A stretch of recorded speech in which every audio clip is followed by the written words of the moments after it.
Hi hello friends, welcome to Latha's world.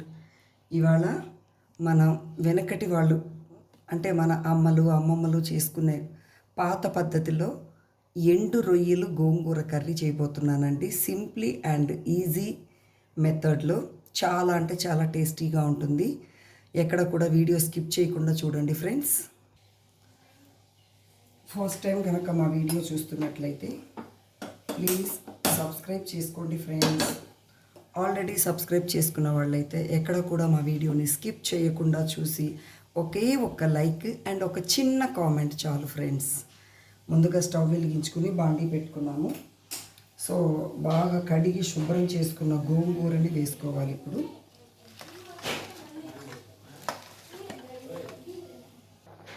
ఈ గోంగూరకి ఇవి అసలు చాలవండి. కాకపోతే నేను ఆల్రెడీ ఉడకబెట్టుకోవడానికి జస్ట్ ఒక 2 వేసుకుంటాను. మిగిలిన పచ్చిమిర్చి కూడా నేను తాలింపు వేసేటప్పుడు వేసుకుంటాను. ఎందుకంటే నూనెలో వేగితే చాలా టేస్ట్ వస్తుంది. ఆకుకూర ఏది ఉడికేటప్పుడు కూడా మనం మూత పెట్టకూడదు. మూత పెట్టకుండా ఉడకపెడితే ఆ గ్రీనిష్ అనేది మనకి మంచిగా అసలు ఎక్స్పోజ్ అవుతుంది. చూడండి, ఆల్రెడీ ఉడికేసింది హీట్కి. మూత పెట్టకుండా ఉడకపెట్టండి. నార్మల్గా గోంగూర చట్నీ అయితే మనం తాలింపులో కూడా జీలకర్ర వేసుకుంటాము. కానీ ఇది ఎండు రొయ్యలు గోంగూర కాబట్టి తాలింపులో జీలకర్ర వేసుకోకూడదండి. ఉడకబెట్టేటప్పుడు కొంచెం ఒక 1/2 టీ స్పూన్ జీలకర్ర వేసుకుంటే మనకి గ్రైండ్ చేసేసుకుంటాం కదా, సరిపోతుంది. చూడండి, ఆల్రెడీ వాటర్ వచ్చేసినాయి. బాగా కచ్చా పచ్చాగా నూరుకున్న వెల్లుల్లి చూసారా అండి, ఎంత మనం గోంగూర వేసేటప్పుడు ఈ కడాయి మొత్తం ఫుల్గా వేసాం. ఉడికేటప్పటికి ఎంత అయిపోయిందో చూసారా. ఇది చల్లారి పెట్టుకోవాలి. గోంగూర ఉడికింది కదండి చక్కగా. ఇప్పుడు ఇంకొక కడాయి పెట్టుకొని, అంటే స్కూల్ టైం అవుతుంది, అది క్లీన్ చేసేంత టైం లేక ఇంకొకటి యూజ్ చేస్తున్నాను. ఇంకొక కడాయి పెట్టుకొని అది హీట్ ఎక్కించుకోవాలి.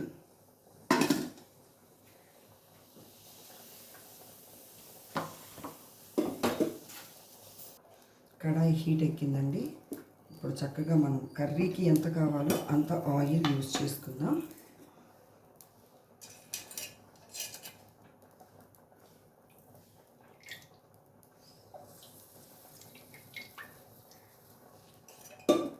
ఆయిల్ వేసుకోవాలి. ఆల్రెడీ పచ్చిమిర్చి చీలికలు కట్ చేసి పెట్టుకున్నాను. టమాటా కట్ చేసి పెట్టుకున్నానండి. ఇప్పుడు మనం ఇందులో చట్నీ కాదు కాబట్టి జీలకర్ర వేసుకోకూడదు, పచ్చిమిర్చి చీలికలు వేసుకోవాలి.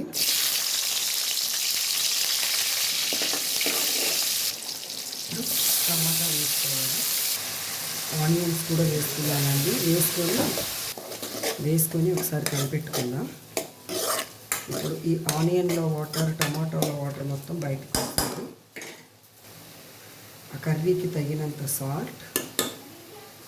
ఎప్పుడు కూడా సాల్ట్ కొంచెం తక్కువ వేసుకున్నా పర్వాలేదు, కానీ ఎక్కువ అవ్వకుండా చూసుకుందాం. ఈ సాల్ట్, పసుపు వేసిన తర్వాత టమాటోలోని వాటరు, ఆనియన్లో వాటర్ బాగా పూర్తిగా ఇంకే వరకు ఆయిల్లో ఉడకపెట్టాలి. ఇప్పుడు బాగా ఆనియన్స్, టమాటా, పచ్చిమిర్చి ఇవి మొత్తం ఆయిల్లో మగ్గాయండి. ఇప్పుడు మనం అసలు ఇంగ్రీడియంట్ క్లీన్ చేసి పెట్టుకున్న ఎండు రొయ్యి పప్పు అన్నమాట. ఇది రొయ్యలు కాదు, రొయ్యలు ఒలిచిన పప్పు. ఇది కొంచెం సేపు ఇట్లా మిడిల్ చేసుకొని ఇది ఇలా పెట్టేద్దాము. దీనిలో నుంచి కొంచెం వాటర్ బయటకు వస్తుంది. కొంచెం సేపు అలా సిమ్లో పెట్టేసిస్తే మగ్గిపోతుంది. ఆల్రెడీ ఈ రొయ్యల్లో కూడా కొంచెం సాల్ట్ ఉంటుంది కాబట్టి, అంటే ఎండుపప్పు కదా, వాళ్ళు కొంచెం సాల్ట్ వేసి ఎండబెడతారు కాబట్టి ఎండు రొయ్యి పప్పులో ఆల్రెడీ కొంచెం సాల్ట్ ఉంటుంది కనుక మనం కొంచెం సాల్ట్ కేర్ఫుల్గా వేసుకోవాలి. ఆల్రెడీ సిమ్లో పెట్టేసాం కదా. ఇది కుక్ చేసేటప్పుడు స్మెల్ని భరించడమే కొంచెం కష్టం. అదర్వైజ్ తినేటప్పుడైతే యమ్మీ ఉంటుంది టేస్ట్. మళ్ళీ ఇప్పుడు కొంచెం సేపు సిమ్లో పెట్టేద్దాం. ముందుగా పచ్చిమిర్చి సపరేట్గా తీసుకొని ఒక్కసారి మిక్సీ పట్టుకోవాలి. ఈ విధంగా మిక్సీ పట్టుకోవాలి గోంగూరని. ఇప్పుడు గోంగూరని వేసుకొని శుభ్రంగా కలిపెట్టుకోవాలి. ఫైనల్లీ కొత్తిమీరతోటి గార్నిష్ చేసుకోవాలి. ఫైనల్లీ ఎమ్మి ఎండు రొయ్యల గోంగూర రెడీ అండి. మా వీడియో కనుక ఫస్ట్ టైం చూస్తున్నట్లయితే ప్లీజ్ సబ్స్క్రైబ్ చేసుకోండి. ఆల్రెడీ సబ్స్క్రైబ్ చేసుకున్న వాళ్ళైతే లైక్ చేయండి, షేర్ చేయండి, కామెంట్ చేయండి ఫ్రెండ్స్. ప్లీజ్ మీరు ఇచ్చే ఒక లైక్, ఒక కామెంట్ మా వీడియోని మరికొంతమందికి రీచ్ అయ్యేలా చేస్తుంది ఫ్రెండ్స్. మరొక సరికొత్త వీడియోతో మీ ముందుకు వచ్చేస్తాను. Welcome back to Latha's world అంటూ థ్యాంక్ యూ.